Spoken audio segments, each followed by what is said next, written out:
This is the Barry Richards Show. WBSM On Demand. App. Without further ado, WBSM presents The Barry Richards Show. Streaming live on WBSM.com and the WBSM app. Call 508-996-0500. Text us using App Chat on the WBSM app. Now, The Barry Richards Show.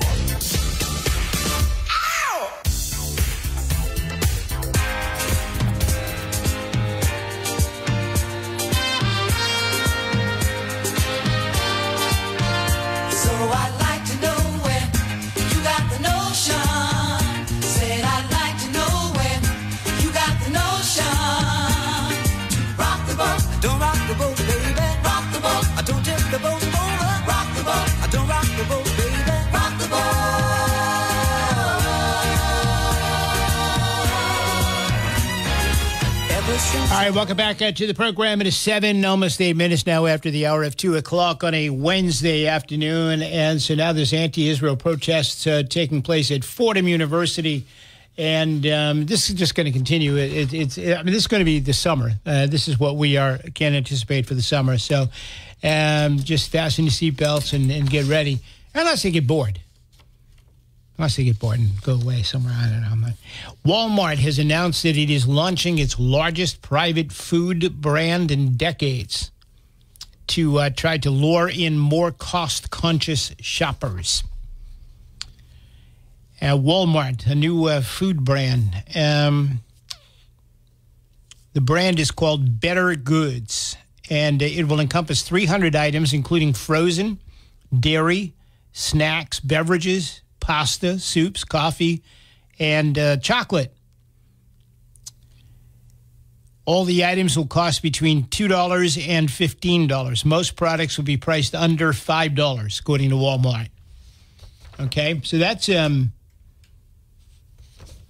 being proactive, right? To set itself apart, Walmart touted that Better Goods isn't a direct alternative to national brand offerings, but rather unique to Walmart, including specialty salts and seasoning, like hot honey seasoning or jar soups, including our creamy corn jalapeno chowder. Ooh, that sounds good. The company already has 2 private labels, Great Value and Equate, which are lower-cost alternatives to national brand products.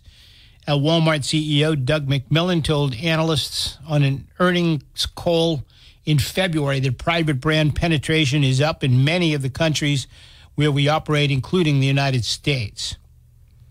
Mary Ellen Lynch, principal of Center Store Solutions at Circana, reported that private brands are increasingly capturing market share from name brands. This trend is driven by consumers, particularly those with children, as well as Millennial and Generation X households without children, who are strategically employing a variety of methods to stretch their dollars amid high inflation, Lynch said in a March report. To underscore this, private brands gained share over name brands, rising from 24.7% in 2022 to 25.5% last year. Walmart's move comes shortly after Target launched its cheapest brand to date. It's called Deal Worthy, and it comes as households continue to feel constrained by the high cost of goods. Yeah, I remember I had to sit my kids down one time and explain to them because they didn't want to eat non-name brands. You bring home a, I don't know where I was shopping at the time, Stop and Shop. I think it was Stop and Shop, generic brand of cereal. You know, out of Fruit Loops, I don't know, whatever their, Fruity Loops or whatever the generic brand might be called that they were selling at Stop and Shop at the time. And no, we don't want that. We want Fruit Loops. And, you when you stop and think about this for a second, I mean, Stop and Shop, Walmart, none of these places have their own food-producing factories all across the country. And they buy from manufacturers out there, right? I mean, there's like one company that makes Fruit Loops, and they sell some of their Fruit Loops to one brand, and they put that brand on it, and sell it to another brand, and another company, and they put their brand name on it. And essentially, it's the brand name that you're paying for, right? So when you're getting generics, you're getting cheaper because there's no factory. I'm looking right at Stop & Shop. It's right across the street from me here. There's no Fruit Loops factory back there. They don't make their own Fruit Loops there. They buy them from somebody else and throw them in a Stop & Shop Fruit Loops box. And the same is true of all other products as well. So they buy them from somebody. It's one company that makes Fruit Loops, and they sell them to all the different brands. So if you can save money with a generic brand, you just got to have the talk with your kids. You know, it's like the sneakers. I don't know, you buy $150, $160, $200 sneakers for your kids. Oh, you get them the knockoffs. And tell them when you get a job, you can go out and buy your own, your own $200 Nikes if you want to. But in the meantime, you're getting, we used to get Pro Keds when we were kids. Remember Pro Keds? There really weren't many sneaker brands back then anyway. 508-996-0500 is the phone number. One more real quickly, and then we're going to grab your calls. I see you blinking at me there. The U.S. Drug Enforcement Administration is moving to reclassify marijuana as a less dangerous drug. The U.S. Drug Enforcement Administration is going to reclassify marijuana as a less dangerous drug. This, according to the Associated Press. This is a historic shift to generations of American drug policy that could have wide ripple effects across the country. The DEA's proposal, which still must be reviewed by the White House Office of Management and Budget, would recognize the medical uses of cannabis and acknowledge it has potential for abuse, less potential for abuse than some of the nation's most dangerous drugs. However, it would not legalize marijuana outright for recreational use. The agency's move confirmed to the Associated Press on Tuesday by 5 people familiar with the matter.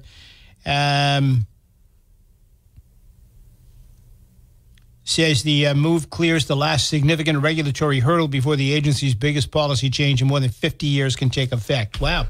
508-996-0500 is the number. Thanks for hanging on. You're up next on WBSM. Yeah, how you doing, Barry? Good. How are you? Not bad. You know, New York City Mayor Eric Adams, a Democrat, let me just specify that, he said it's outside agitators who receive a stipend to infiltrate these protests, no different than BLM and Antifa back in the summer of 2020, to create conflict and clashes with the police. I see similarities going back to the 1960s because that was going on back then with the anti-war protests. They were also infiltrated by leftist radical groups, anarchists, and you probably remember the Weather Underground. Weather Underground, yeah, absolutely. Yeah, and they orchestrated that whole thing there in Kent University, where they clashed against the National Guard, and some were killed. There was 13 arrested of those Weather Underground. You know what they call themselves? Students for a Democratic Society. Yeah. Well, no, you're absolutely right. And I mean, there's no question about this. And we've seen this over and over in the last decade or so with the Occupy movement that happened on Wall Street and moved to other places. Black Lives Matter and other groups, Antifa. What's happening, the various Palestinian groups that are out there right now spearheading all of this, they get paid. And we had some figures the other day. I don't recall whether it was, I had some News Nation and I think it was the New York Times had stories about how much these organizers are getting paid. And I guess if you're working in a community organizing, you're getting paid like as much as $8,000. If you're working on campus, you're getting maybe, $3,000 to organize and get people behind your cause so that we can see, for example, in the summer 2020, when people were marching through the streets, burning and breaking into stores and looting and all of that, those are the students that they recruited on the campuses. In the meantime, the organizers were hanging in the back. Right, and we were flying them from all over the country and putting them on in hotels and busing them around and giving them free pizzas and all that. Same thing with Antifa and all of these groups. Yeah. The very fine people down in Charlotte, same thing. These were people that were paid employees. Right, and UCLA, the clash with the police, many arrested. Same thing with NYU. This is the same game plan from the same people infiltrating students. Some of them are peaceful students. They infiltrate that with these paid anarchists to do what the Weather Underground did, to clash and create violence and disorder and all of that. So, you know, we as the American people, we're paying attention to that. At least I am. Well, the only difference here is that we have to be very, very weary of is that we are dealing with international terrorist organizations now. We are dealing with Hamas. We are dealing with Hezbollah. We are dealing with Iran. We are dealing with some very, very dangerous and bad actors out there that are well-heeled. And these are the people that are in this country right now that are paying these organizers and that are on the college campuses recruiting your kids. So, you know, for example, when we saw what happened last night in New York at Columbia University, I don't know if you were watching this go down last night. I was watching it live while I was watching the Bruins game. And when the police went through that window to get into the hall at Columbia University, they had no idea who they were facing on the other side. They didn't know whether they were facing armed terrorists in there. Because things had been carried in and out of that building for, you know, more than 24 hours. They didn't know whether they were going to face a bomb or what was going to happen. These are paid anarchists that are being recruited by international terrorist organizations, which is a little bit different than what happened in Vietnam, but along the same well, with the Weather Underground, Barry, there was also bomb threats. Well, this is true, too. Yes. And 13 of them were arrested. You can look it up. And you're absolutely right. American Society. But one final point is, in the NYU, some days ago, the police went to the campus to try to squash, you know, the uprising there, and they were surrounding the police and the NYPD, and they were calling, "We don't want no pigs here, get out of here." So these are the people we're talking about. You know, they foment violence and disorder, and you're right, they come from all over. They get paid to come here on the school campuses to try to divide this nation, but we can't fall for all of the left-wing radicals. We have to stay together and not believe all the propaganda from the national media. Well, the thing that we need to do is we need to take back. See, all of this starts in our public education system. What we're seeing with these kids on the campus that are being led by the nose by these organizers and professional anarchists. These kids probably all in their early 20s by now, right? They started with the indoctrination when they were 3 years old in the preschools. Parents put them in the preschools at 3 years old, 4 years old, and that's when the indoctrination began. Today we're seeing it. I was telling you guys the story last week about the drag queen story time out in Western Mass, where you had the drag queen with preschool kids in Western Massachusetts jumping up and down singing, "If you're happy and you know it, shout Free Palestine," and all the kids are yelling, "Free Palestine!" And so, I mean, that's when the indoctrination begins. So this group of kids that's at Columbia, and right now I'm watching live on TV Fordham University. I guess the police are getting ready. All of them. Yeah, I guess if the police are getting ready to raid Fordham now, UCLA. These are all kids that have been through the entire indoctrination process, all the way from 3.5 years old up until now. So they have been completely brainwashed at this point. Yeah, right, brainwashed, and they talk about Western colonialism, but they don't talk about communist colonialism. No, these are the kids that are being taught that George Washington sucks, that he was a racist, and Thomas Jefferson was no good. Remember, Barack Obama would talk about the flawed Constitution, and we need to make fundamental change in America, and so on and so forth. This is the stuff that our kids have been getting in school, in the public school system, since they were 3.5 years old. And now it's payoff time. This is what this is what the activists and what the academia wanted. My final point, Barry, is our schools have become warehouses for idiocy, and it's costing us parents a lot of money to put them through that. But we just need to stay united together. Absolutely. Thank you, my friend, as always. 508-996-0500 is our number. You are next in WBSM. Thanks for hanging on. Hey, Barry, how are you? Good. Hey, Paul.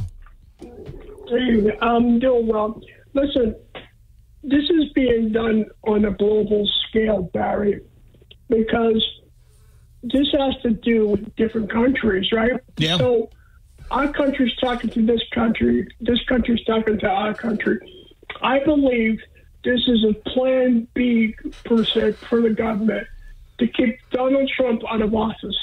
Why am I saying that? Because you're starting to see it in different states. Let's make this go national. Why make it go national? Because if the government declares martial law, around time of voting, they can delay November 8th,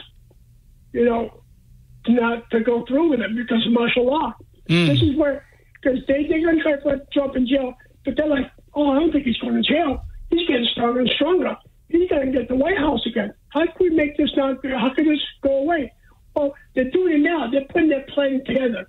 They're getting this thing blown through from Mass to California, from Oregon to Florida. They're not just doing it in one region, Barry. They're starting to do it in every state. Why? So the government can say martial law is going to be declared around voting time. And they're just putting the plan out there right now. As bad as it is right now, this is just the beginning of the storm. It's like a hurricane. Oh, I agree with you. Anybody who thinks that this is going to end with the election in November is crazy. This is just the beginning, because whichever side wins, this country is going to erupt. It's there's that movie out there. It's called The Civil War, and I thought this up plenty of times before. It's like the North against the South for Civil War. Now it's going to be MAGA versus the woke, or it's going to be the radical left against the middle and the right.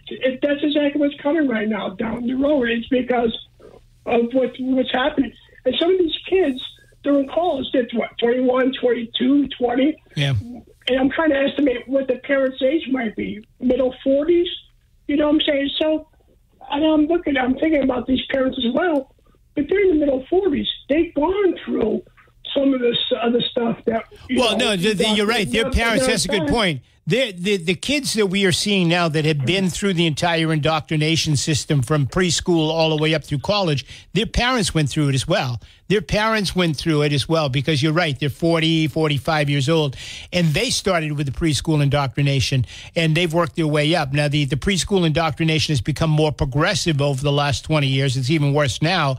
But, yeah, their parents have been as well. That's why you've got 40-somethings and 30-somethings taking their kids, their preschoolers, to drag queen story times, because they've been through that system already. They've already been indoctrinated.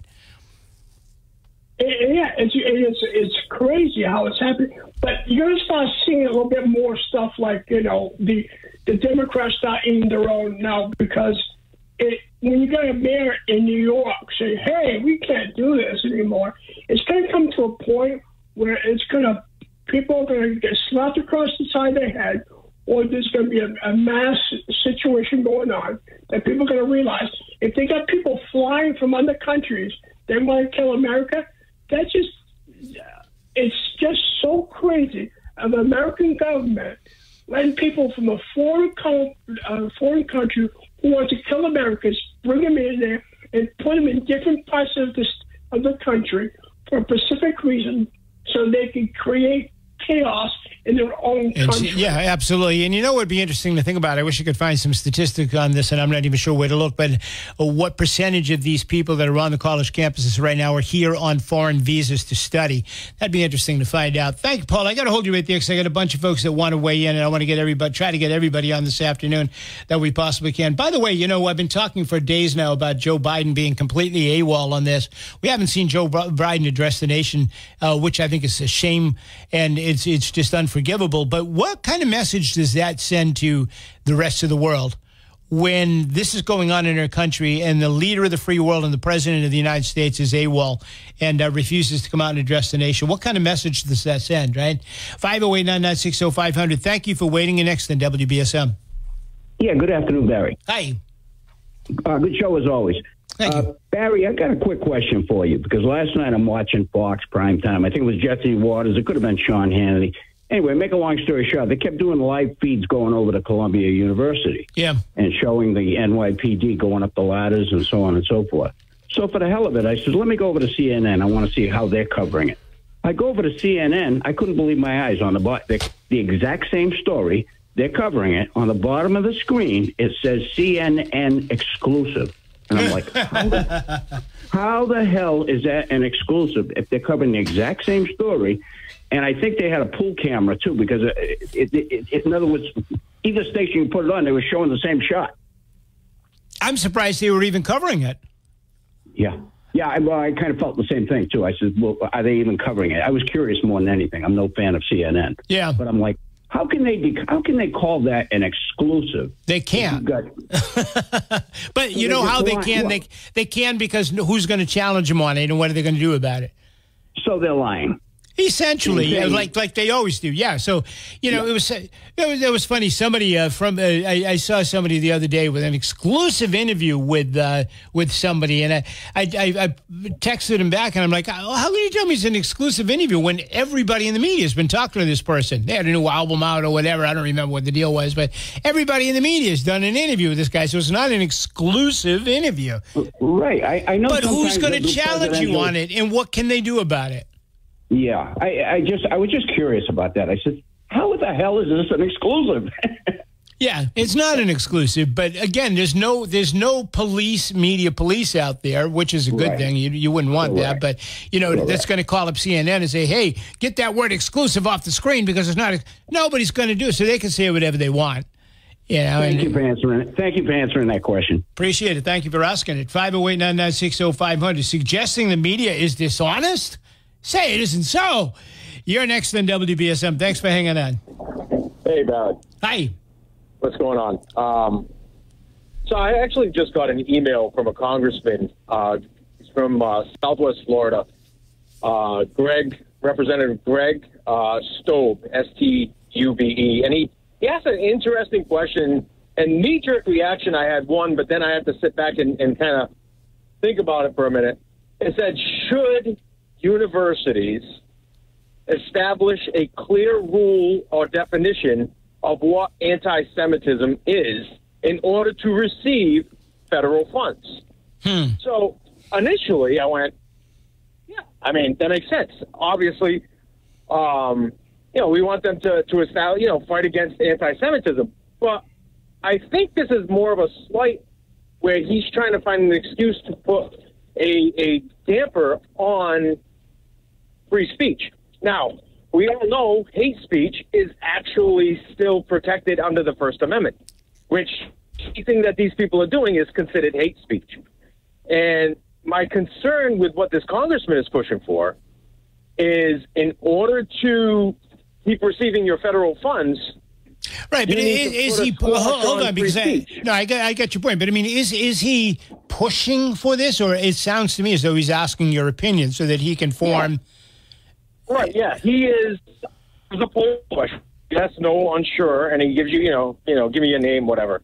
So my concern was if the majority say, yeah, absolutely, let's establish a definition in order to receive federal funds, and if you don't establish an anti-Semitism definition, we're going to cut your federal funds, and then ultimately could end up squashing a lot of free speech. Because, the best thing of America is that we allow speech that is absolutely deplorable. That without any repercussions from the government. Not all the time, though. Not all the time. We think that that's the case. The First Amendment does not give you carte blanche. You can't just go out and say whatever you want and whenever you want to say. You can't say the N-word, for example, right? And because there would be a punitive response if you did. You could legally be fired from your job if you dropped the N-word. And that's considered hate speech. You can't say fire in a crowded theater, right? Because you're putting people's lives in danger. So there are restrictions on what you can say. Right, but hate speech by the Supreme Court has been decided. It's been decided consistently. Has been decided and reaffirmed that hate speech is protected speech, and saying the N-word is protected speech. Yes, it might get you fired from your job because that's a private entity, but the government can't do anything about it. Well, you can be charged with what is it? What is the crime? It's not hate speech, but I mean, if you are, oh my God! But my brain just took a detour off the train track here. A hate crime. You can be charged with a hate crime, right? If you beat up beat up a black guy in the street simply because he's a black guy, you can be charged with a hate crime, right? Yeah, but that's not speech. That's absolutely not. Well, speech, all right, but the word speech, though, the word speech is not just simply limited to the words that come out of your mouth. As we've learned, the freedom of speech is also the freedom of expression. and protesting and signs. And do you have a right to protest under the First Amendment? Yes, you do. Yes.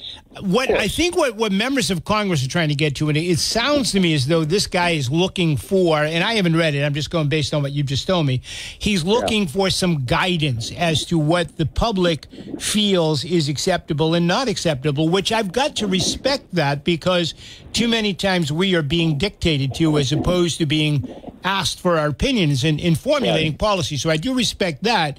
But I think that if you have a public institution or even a private college that is receiving taxpayer money, then they have to have some restrictions on the behavior that is acceptable and not acceptable in order to receive that federal money. I mean, I got a stack of papers here talking about what is it here? Different LGBTQ standards that schools, Title IX changes, for example, and all of this kind of stuff that the Biden administration is telling schools you got to let transgenders into girls' locker rooms and all this kind of stuff.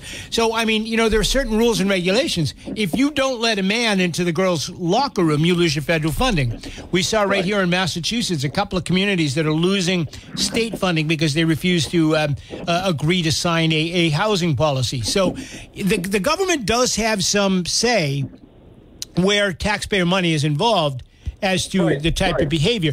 So I don't have a problem with that. I agree. I agree with you. They have the right to withhold federal funds. This is the problem with the way we do our taxes anyways, where everything's from the top down. And you can be strong-armed from the federal government or the state government. The other thing I wanted to talk about. Well, let me just say this before you go on to the next topic. With somebody who's made his living depending upon the First Amendment for the last 50 years, without the First Amendment, I don't work, right?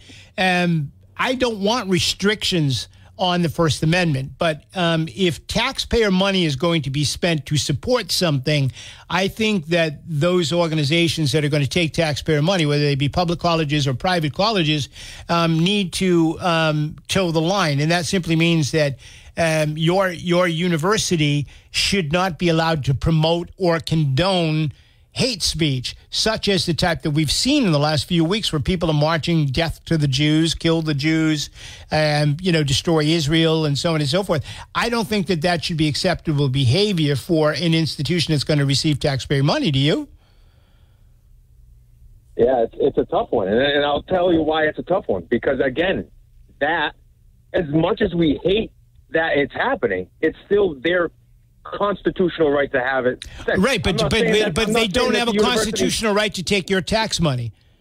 So there's the difference. The government is hold on, because the government is not saying, okay, fine, you can't say that. As you pointed out, the Supreme Court says it's protected speech. So the government isn't telling, Columbia University, you can't say that. All they're saying is if you want to receive federal funding from the taxpayers, then we want you to clean up the type of activity and language that you allow to be used as part of your organization. If you want federal money, you can't do this. If you don't want federal money, fine, you're on your own. I think I get what you're saying, but if the university is not actually condoning or condemning and they're just being an abstract... Well, no, I disagree with you. Now, since April 17th, Columbia University has allowed this situation to fester and to get out of control. They had a raid one night, about a week or so ago, but then they allowed the encampment to come back. They allowed this building to be taken over. They kept warning people, well, if you don't get out of here, we're going to have... And it took until last night, when finally last night they called the cops and the cops came in and cleared it out. So that is condoning it. Right. No, I get what you're saying. I'm just differentiating between occupying a building and creating a fire hazard, basically, and speech, right? Having a protest. Well, no, because the people that were occupying that building were chanting "Death to Israel" and kill the Jews and stuff like that, throwing bottles at cops. So that that's assault right there. The bottles at the cop, that's assault, and that's arrestable. But just saying kill the Jews, That's protected speech. Well, I mean, I don't necessarily agree or disagree with that. All I'm saying is, and I got to move on to the next call. All I'm saying is that if you want to get my taxpayer money, I don't feel that that's acceptable speech. Whether it's legal or not, I guess we can debate. I don't want my taxpayer money going to an organization that's going to condone people jumping up and down, chanting, hey, hey, ho, ho, kill the Jews. And I don't think that the government should be providing funds to organizations that's going to accept that. That's discrimination. Can you imagine if they were jumping up and down, cheering and chanting, kill the gays? Can you imagine if they were jumping up and down, kill the women, kill the blacks, kill the, you know what I mean?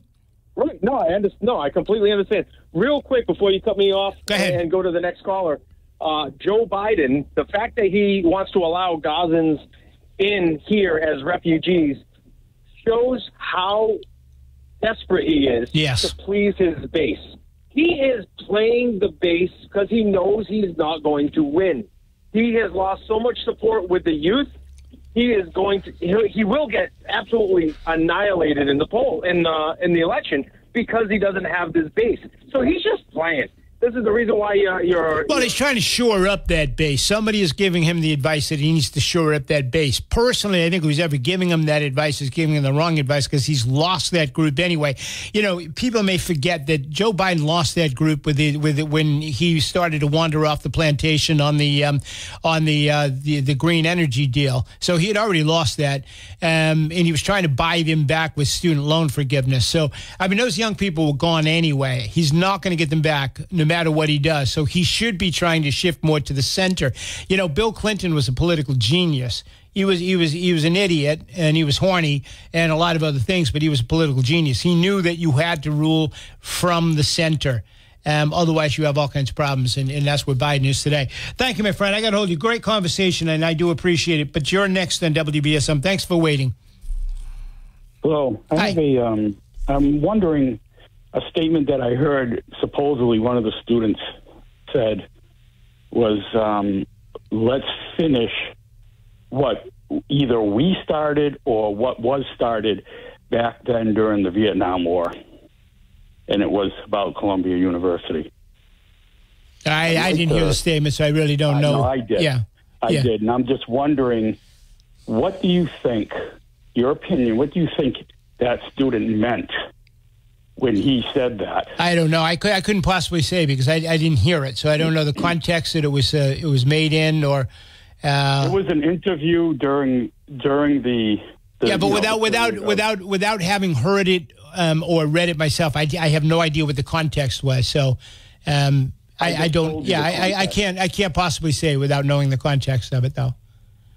Because that would be unfair to me. I can't pass a judgment on somebody and what their intent is without having heard the statement.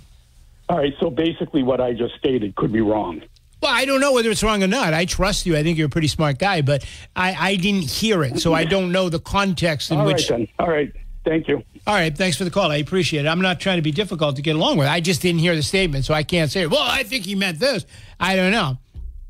I don't know the context, so I don't want to. I don't want to be like the people that I criticize for talking out my butthole without having any idea what the context was.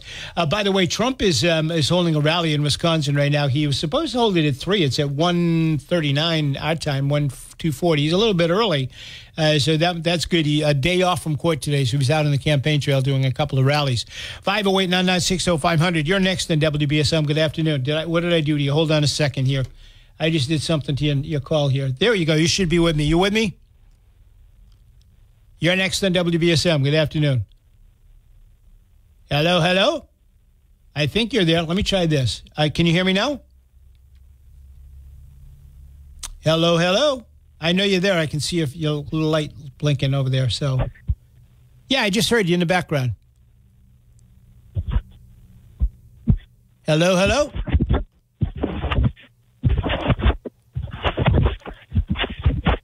I can hear. I'm getting all kinds of noise, but I'm not hearing your voice. You want to call me right back? I'm going to take a break. You call me right back, and we'll get you on the air.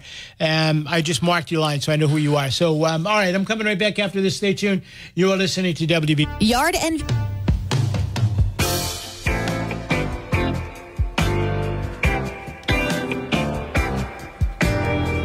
2:45 on a Wednesday afternoon, 508-996-0500. Great to see President Trump back out there on the campaign trail and just where we should be right now instead of locked into a courtroom in New York City. 508-996-0500. You're up next in WBSM. Good afternoon. Hi, you talking to me? Yes, I am. You're talking to me? I wanted to call in about the CNN exclusive. Yes. They had somebody inside. I don't know if it was a student, but they were filming the cops coming in and pushing everybody out, and it was amazing. I mean, I go between Fox and CNN when something big is happening. Yeah. But the way the cops came in very quietly and just they emptied out the whole university through one gate, and then they went over to that Hamilton Hall. Okay. So CNN did have an exclusive. All right, so they did. I didn't see it, so I automatically, because as soon as something happens, I switched between the two, and I saw they had somebody. I don't know if she was a student, but she was inside filming it, and then she got kicked out too. But it was done so peacefully. And I'm just amazed at it was absolutely quick. I mean, I had Fox on because I was trying to watch the damn Bruins game, so I had that on, and I was monitoring. I had Fox on, and Fox was really fixed on that one window, and they didn't move away from it. Every now and then they'd go to the reporter out in the street. That was after the girl was broadcasting from inside, showing the police coming and pushing people out. And Fox showed they showed that big truck backing up, and they showed the police going in the window. But that was the only view of it that they had. They didn't have anybody on the inside. If you had seen CNN, you would have. I would have seen that perspective. Okay, then that definitely is an exclusive because obviously the others didn't have it. I don't know who it was. I don't know if she just called them or whatever, but it was very good. The other thing that was, I'll be honest with you. I don't like CNN's reporting because I think it's slanted. But a lot of times on breaking news coverage, I think CNN wins hands down when it comes to actually presenting a story that way. Now, because I was wondering during that whole thing, when the truck was backed up to the window and the police officers were going in one after the other, I was wondering what was happening because the reporter kept saying, well, they got to go and clean out the encampment too. And we never saw any of that. Yeah, they did the encampment afterwards. Okay. But there was no people and no press. They cleared out the whole campus of everybody first. And they did so quickly, and they did so without any violence or anybody getting injured. So kudos to the New York police for. They were en masse, and it was awesome. But just so you know, and I'm glad you called in because and see if you can see the video. Well, when folks call in, I mean, I got to take them at the word that they're, so he must have, the gentleman that was watching maybe was flipping back and forth too and didn't see that part of it. But that would definitely make it an exclusive. But I just wanted to put that out there in case anybody wants to check it out. I'm so glad you did, and I'm going to see if I can find it online later on so I can just take a look at it. Okay. Well, thank you, my friend. Appreciate it. 508-996-0500. Yeah, that is an exclusive. And if somebody's on the inside with a camera and you're getting exclusive footage that nobody else is getting, then that would be considered an exclusive. 508-996-0500 is the number. You're next in WBSM. Good afternoon. Is that me? Yes, it is. Yes, it is. Okay, the last person that called about the CNN having an exclusive. Yeah. That was the New York Police Department that filmed everything. The New York Police Department had a camera, but why wasn't it shared with the other media? Why didn't the other media have that? Well, all right, this morning I was watching on my Fire Stick Fox News, which is actually out of California.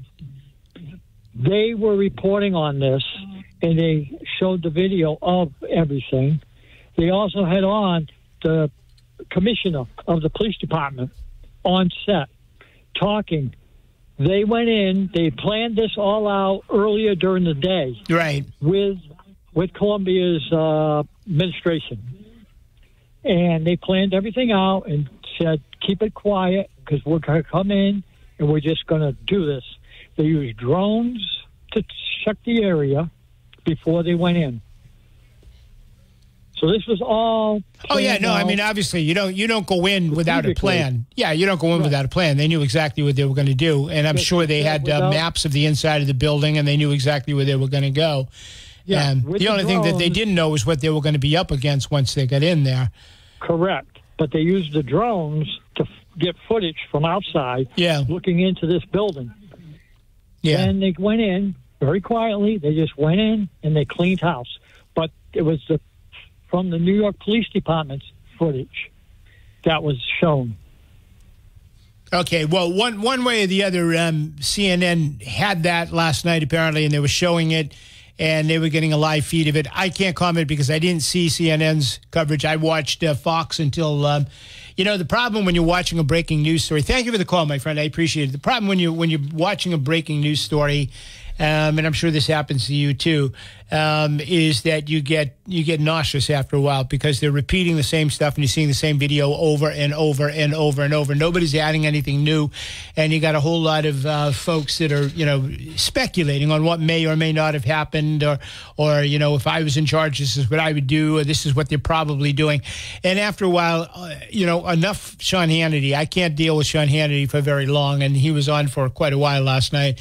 And so it got to the point where I just had to shut it off. And I was just getting a splitting headache, and there was no new information coming in. I knew that the kids had been taken out, the people had been taken out.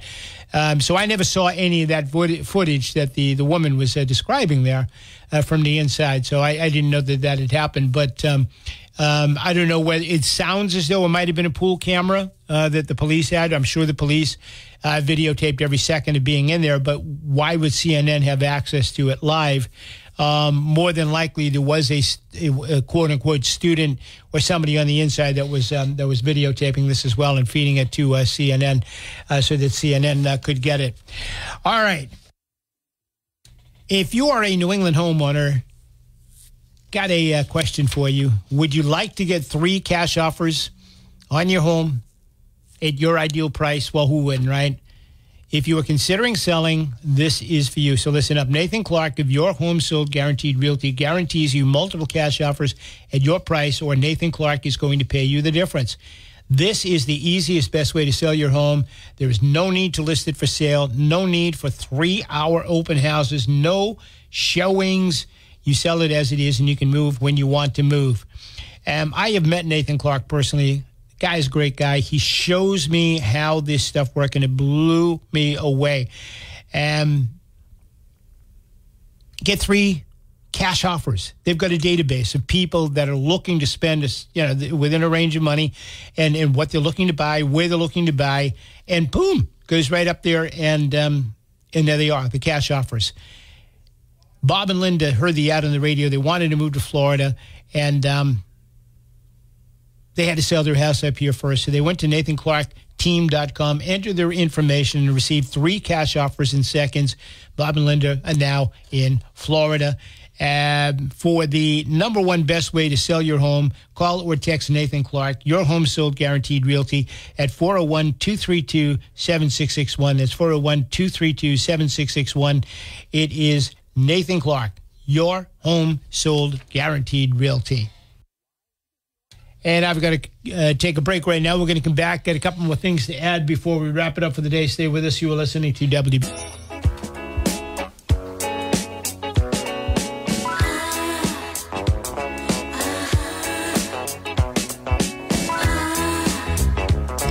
All right, welcome back to the program. So, there is a protest going on now at Fordham University in New York, and from what they've been indicating on television, I guess the police, or at least the university, has given them a deadline to get out of there. I don't know what's going to happen next, but they're showing on TV a big banner.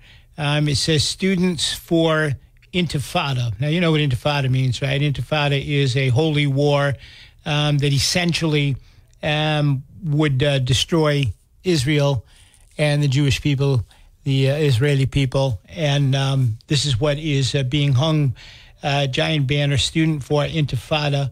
I can't read it all of the banner that's up, but this is in New York, and this continues. And still no Joe Biden. Haven't seen or heard Joe Biden in days. Certainly not on this issue. And why the president of the United States is not out talking about this is amazing.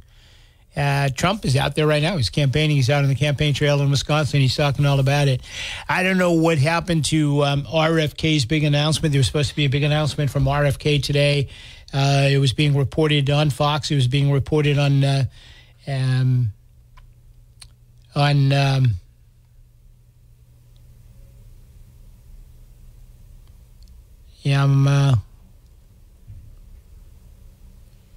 I guess the big announcement was RFK Jr. proposes a quote-unquote no spoiler pledge with Biden to defeat Trump.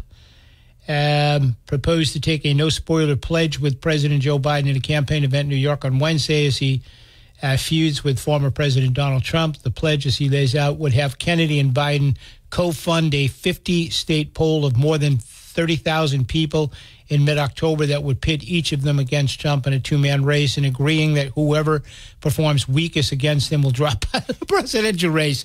Yeah, like that's going to happen, right? Oh, my God. The insanity of all of this stuff. No wonder it's not getting any news coverage. USA Today just had the details of it online. So that was the big announcement. Everybody's snoring and yawning at that in total disbelief. But, all right, got to get out of here. It is time for Howie Carr to take over the reins and take over your brains for a little while. We don't do that here. We massage your brains with ideas, and you massage us with your ideas. We have great discussions. We're not like the other media. We don't